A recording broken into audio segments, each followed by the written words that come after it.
Why do so many people feel like their votes don't matter? America has a problem: money in politics. The top 1% controls almost half of the country's wealth, and the bottom 50% control only 2.6%. That is an extreme disparity. If you haven't heard of a PAC, it is a political action committee, and super PACs spend billions lobbying for policies that benefit the wealthy. A 2014 study examined policy outcomes and found that interest groups have substantial influence while average citizens have little to no impact. Democracy means rule by people. It's supposed to represent the people. How well your democracy represents you largely depends on the voting system that's in place. First past the post is used in the UK, the US, Canada, and India. Under first past the post, the candidate with the most votes wins everything, even if they don't have a majority.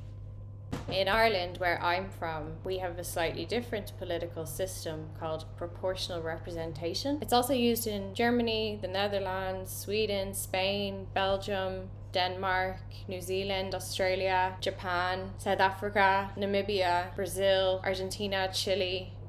It's just a ranking. Instead of it being a decision, you get to rank them. Dynamic that has created has been extremely healthy and vibrant debate and more engagement in politics and more representation, and they have to work together. That's the system, apart from it being a slightly more unfair system. Since the 2010 Supreme Court ruling in the Citizens United versus FEC, corporations, unions and individuals are allowed to spend unlimited money on political campaigns through super PACs. In the 2022 midterm elections, over $16.7 billion was spent on lobbying. George Washington and Thomas Jefferson were slave owners. Most of the American founding fathers were landowners. At its founding, democracy in the US was limited to white male property owners. From inception, American democracy has largely serviced the interests of the wealthy elite. Slavery was a cornerstone of the US economy.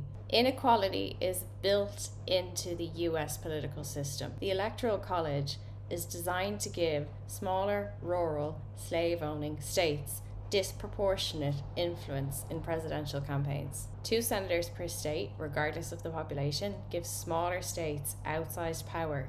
The US capitalist system has always relied on some form of exploitation. Issues like climate change and corporate tax evasion, influenced by lobbying, have worldwide effects which are exacerbating inequality and instability globally.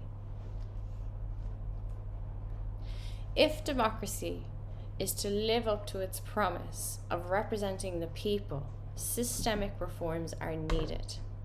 We need campaign finance reform.